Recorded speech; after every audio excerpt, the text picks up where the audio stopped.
Or ends are there for you. Why is that? It's the way the minutes work out. Okay. This is really important stuff, kids. When we get through a few things here, we're going to spend some time recapping and reviewing because we have learned a lot in a short amount of time. But today we're on note sheet page 10. We're at the very top. And it says, how does the graph of each of these compare to the original? Now, this is what we need to know. And frankly, I'm so discombobulated with these days, I can't remember if we've already talked about this or not. So I'm going to pretend we haven't, because I can't remember. And we're going to look at this curve. Now, gang, this is a square root. The square root is one of your BFFs. So what should be in your head right now is the picture of the regular square root function. This is the picture of the regular square root. You have subtracted a 5. Now, where you subtract the 5 is absolutely critical. Here's what I mean. We could have done this. Do you see the difference? They're both square roots and they're both minus 5, but you see the difference? And they're graphed very differently. When you put the plus or minus, the add or subtract, with the x, so it's underneath the radical, hooked right directly to the x, it's going to shift you sideways. When you put the 5 at the end of the problem, so you got your square root, and then you tack on the 5, it's away from the x, then it shifts your problem up and down. Okay? So this one is definitely inside the radical. It's hooked to the x. It's going to be a sideways shift. This is going to shift 5 units to the right. It does the opposite. X minus 5, I know what you're thinking. You're thinking, oh, it's going to back up 5. But it's not. It's going to go forward 5. It does the opposite. Remember how a lot of times it's the opposite of what's in the parentheses? This is the same idea. It goes positive 5. So this would be a picture. If you were going to describe that in words, you would say, I believe that's my phone dinging. I didn't turn it off. My purse is in there. If you were going to describe this in words, you would say, the picture has been moved 5 units to the right. Moses, was your hand up? Would it be 5 units down for the second one? Yep, it would be, Moses. That's exactly right. So if this is not on your sheet, but if you were going to graph this one, you would take this picture and move it down 5 units. So it would look like that. So it's 5 plus, or x plus 5 under the radical, we would change it to x minus 5. Yeah, it would move 5 units to the left. That's exactly right. Did we do these yesterday? Did we do all these problems yesterday? We did. Up until 4, yeah. Yeah. Okay, so we did all these translations yesterday? Okay, I'm not going to go through them all again. But let's review the rules again one more time. Let me make one up. What do you think? What do you think would happen to this? First of all, what shape is it? It's a V. It's an absolute value. You have memorized that an absolute value is a V. If you haven't memorized it, you will memorize that an absolute value is a V. The normal V looks like this. What has this V done? Jamal? Right 3 and up 2. Does everybody see why it's going right 3? Yeah. And up 2. So tomorrow, on your quiz, if I were to say, okay, sketch this, no calculator, no nothing, sketch this, you would all be able to do it. All right, now let's stop a minute. What shape is it, first of all? It's a parabola, a U. Because this is a square. And squares look like this, right? Look at your flashcards if you don't have that memorized yet. Now what happened to this parabola? Well, what does this do? Left 2, up 4. So this U would look like that. Oh, no, it's a parabola, not a U. It's a parabola. Okay? All right with that? Okay. Then all we have to do today then is part 4, then we'll review. Okay? And I'll give you a little time to do some homework if you would like, after we get through part 4. So here we go.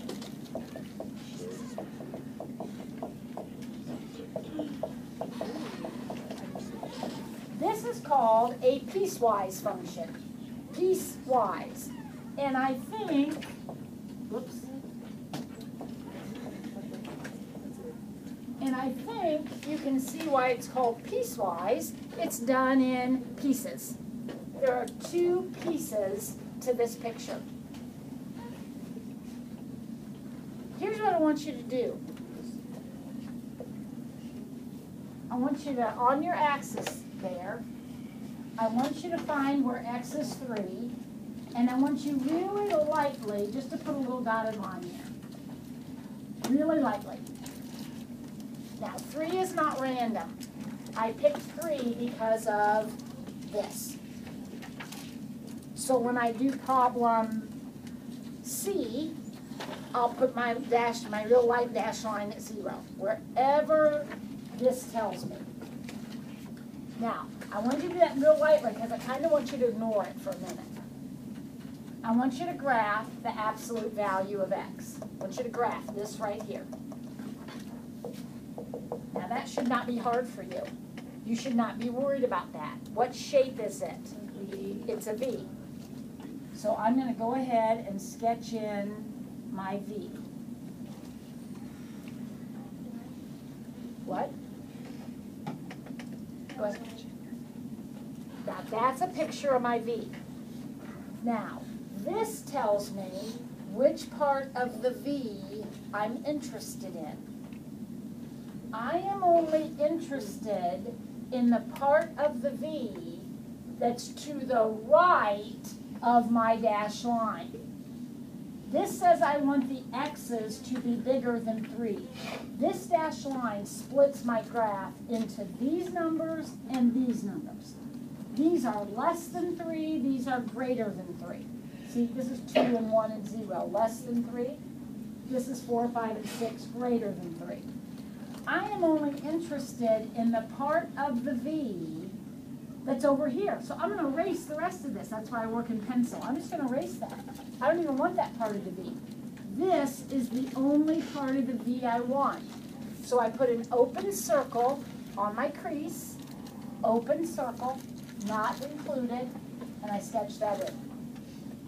I just erased the rest of it because it wasn't important.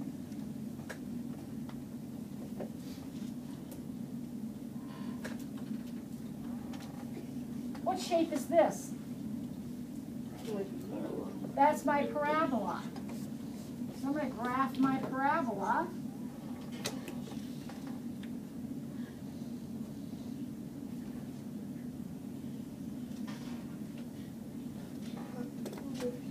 Now I don't want the whole parabola, I just want a piece of the parabola. Which piece do I want? The piece where x is less than 3, which is the left side of the picture. This is the right side of the picture. This is the left side of the picture. So I'm going to put a nice solid dot there and erase this part of the parabola. I'm only interested in this part of the parabola, which which is most of it actually. And you're done. You graphed it. You graphed two pieces. You graphed this one on the right side and this one on the left side.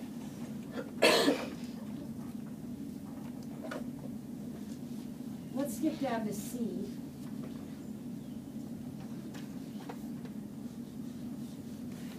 And do the same thing.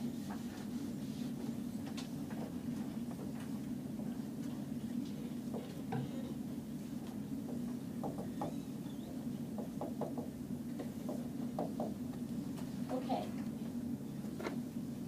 Anybody know what this is? Y equals x minus 2. What shape is that? Not a parabola, not a V. What shape is that? It's a line, right? It's like the identity. It's a line. Anybody tell me what that minus 2 does to that line? Down 2. So this line looks like this. Now for those of you that are confused, don't make it hard, kids.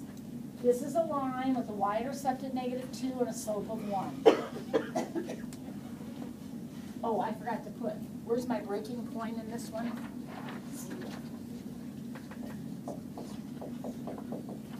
So I've got like my dashed line is right here this time. Now, that dashed line, which is at 0 because of this, splits this line into two pieces. Which piece do I want? Right or left?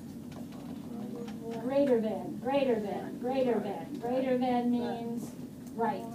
So I want the right side of that line, so I'm going to put an open dot there and erase the left side. Why is that dot open? Not equal to.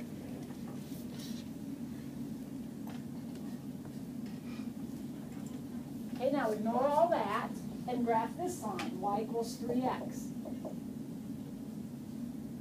Where do I start? Where's its y-intercept? 0? What's its slope?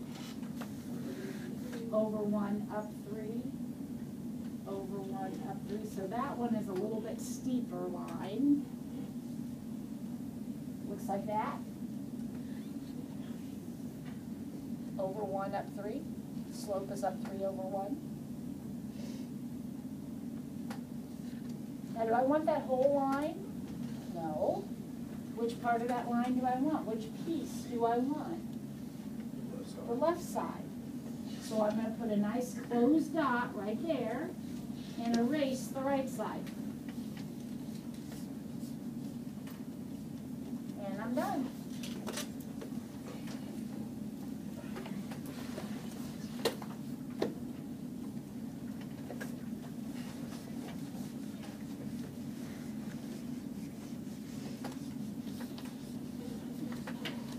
One more. This is the hard one.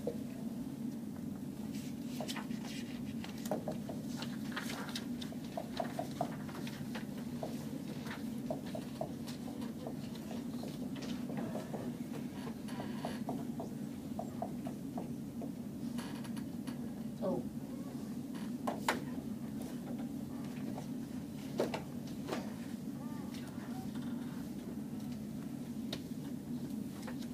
What makes this one hard? There's like 2 places where it breaks into pieces. It breaks into pieces at 0, and then it breaks into another piece at 2. So there's going to be 3 chunks of this picture.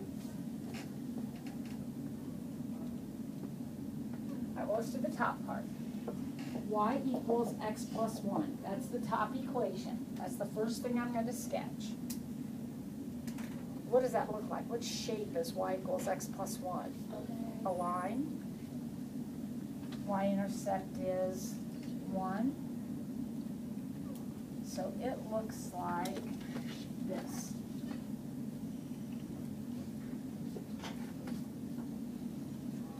Now there's 3 pieces of that line, kids. There's this piece, and then this piece. Which piece of that line do I want? The left side. I want less than 0. That's over here. So I'm going to put an open circle at 0 and erase all of that. This is the piece of that line I want. Less than, left.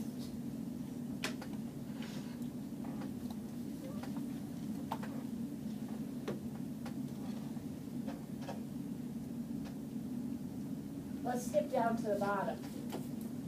What's this look like? Y equals x squared. What shape is that?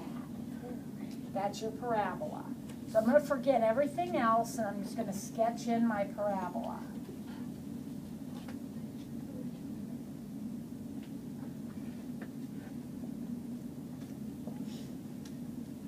Okay, there's my parabola.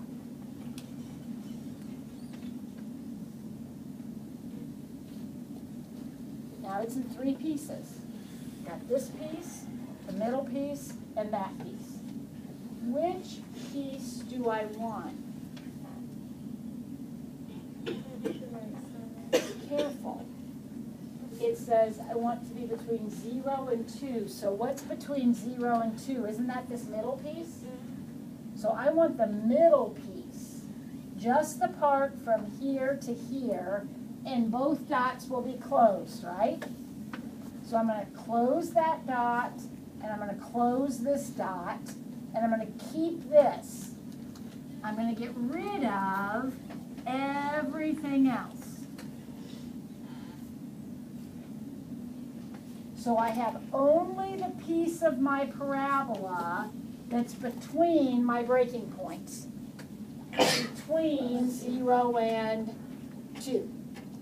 The parabola was between 0 and 2.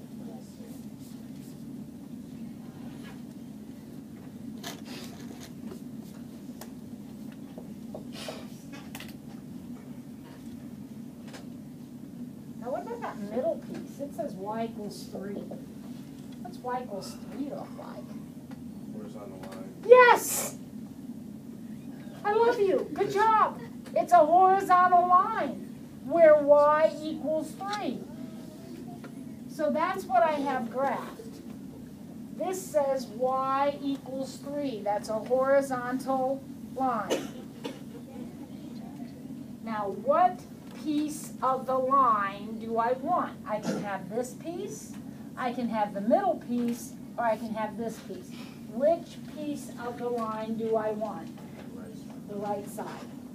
So I'll put an open dot and erase everything else. That is a strange looking picture. But if you do it a piece at a time, it's not overwhelming, I don't think.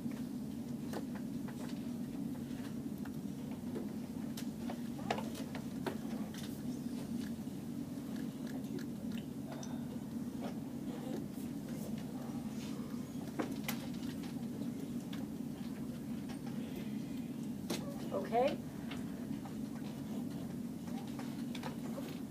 All right, now let's do a quick recap. I'm going to run through some review, and then I'm going to ask you what you think you still need to practice more on. Practice quiz. Let's get out a sheet of paper, and let's pretend we're having a quiz. And here we go. Huh? Probably not.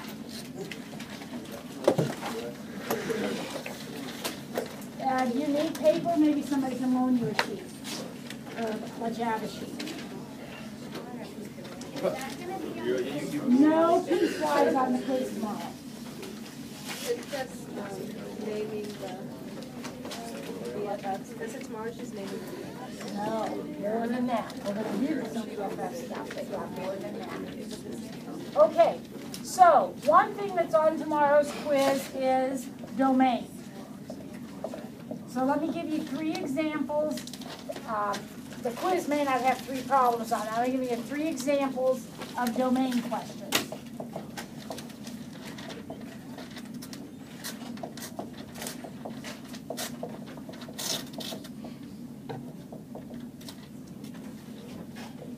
Actually, I'm gonna give you 4.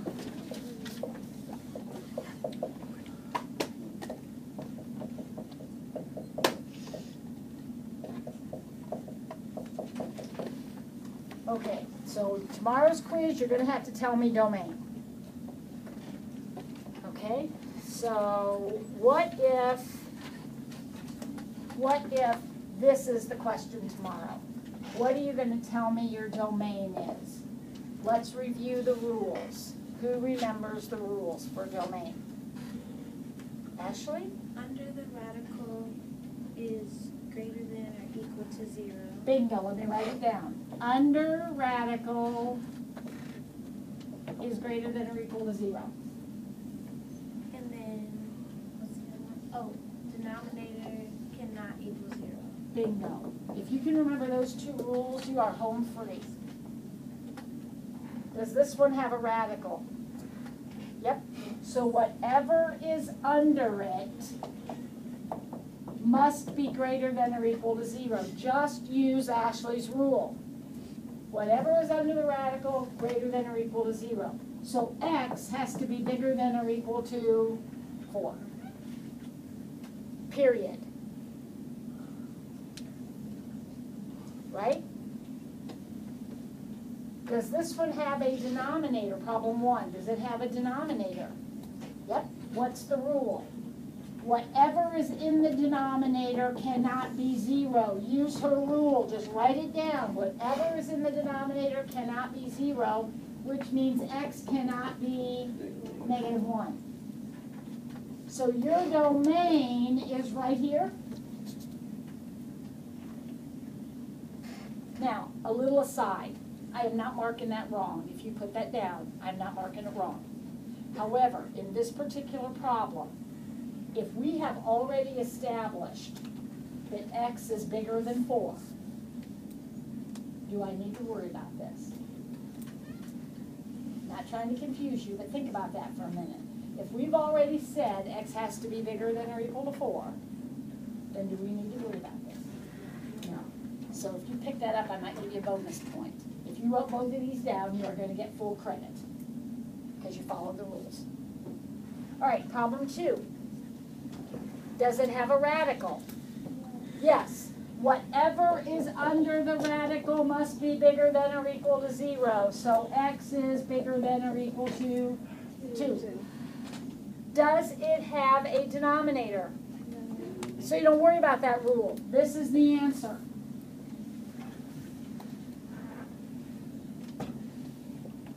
C. Does it have a radical? Don't worry about that rule. Does it have a denominator? Whatever is in the denominator cannot be 0, so x cannot be 5. That's the answer. Problem D. All real numbers. All reals. Because why? There's no No radical, no denominator, no problem. All real numbers is your domain. Everybody okay with that? Okay. All right, so the next big topic that would be on the quiz would be horizontal and vertical asymptotes.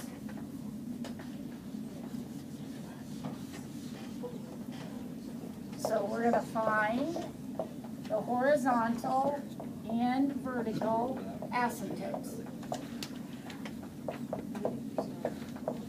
So I'll give you 4 of these too.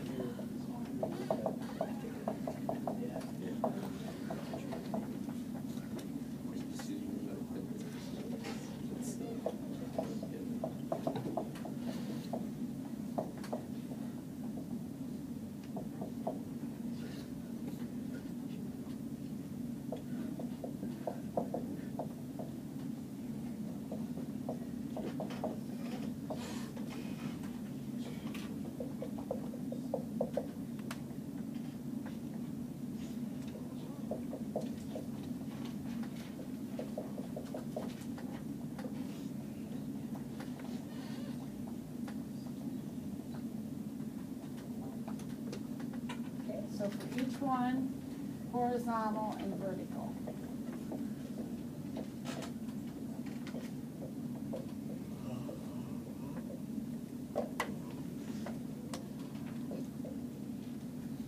Alright, so here we go. Let's look at the first one. Who can tell me what the horizontal asymptote is?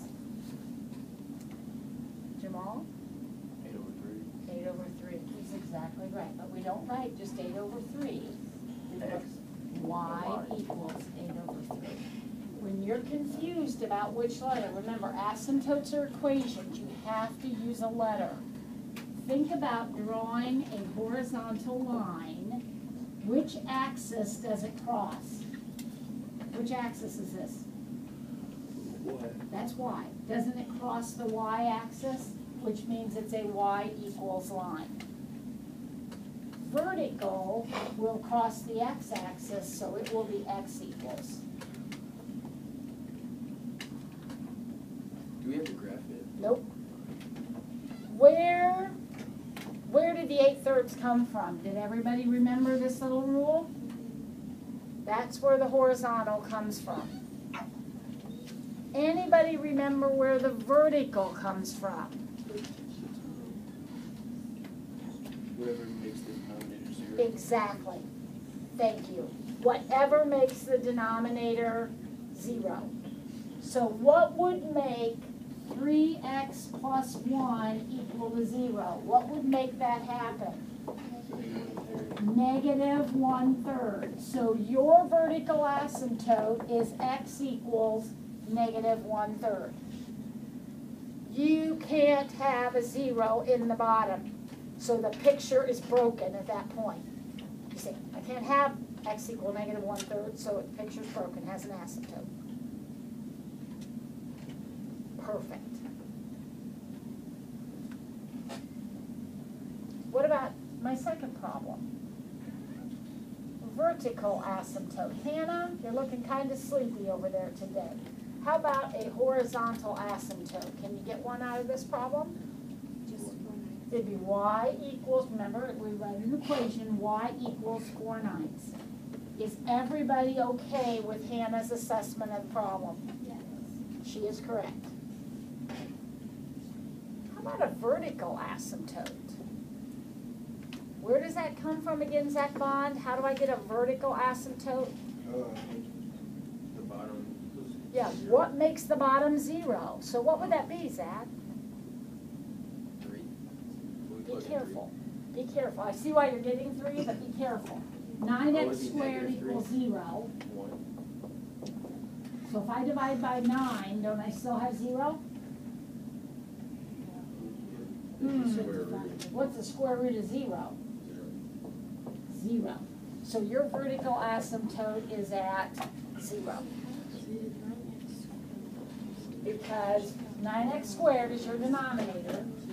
Aren't you going to divide both sides by 9? But 0 divided by anything is still 0. And then square rooted it.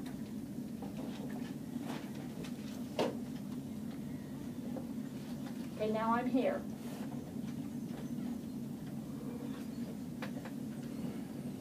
Tricky. Horizontal asymptote, tricky. Somebody said none. I think somebody said none. If you said none, you're right. Why is there no horizontal asymptote? Because they're not the same. They're not the same, and there's more on the bottom.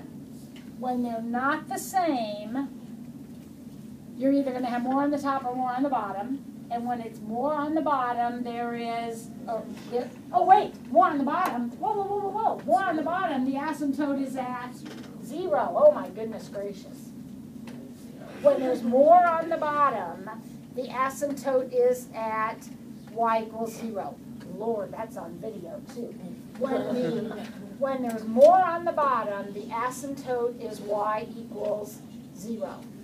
When there's more on top, there is no asymptote. So for this problem, there would be no horizontal asymptote because there's more on top. So more on top is none, More on the bottom is y equals 0. All right, now what about a vertical for this guy? Is there anything that would make the bottom 0? X equals 2. If you're confused by that, 3x minus 6, what makes it 0? Solve it, x equals 2.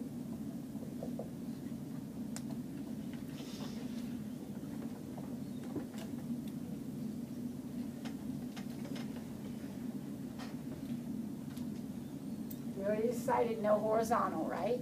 Everybody's good with that? How about a vertical? Is there anything that makes that 0? 2 again.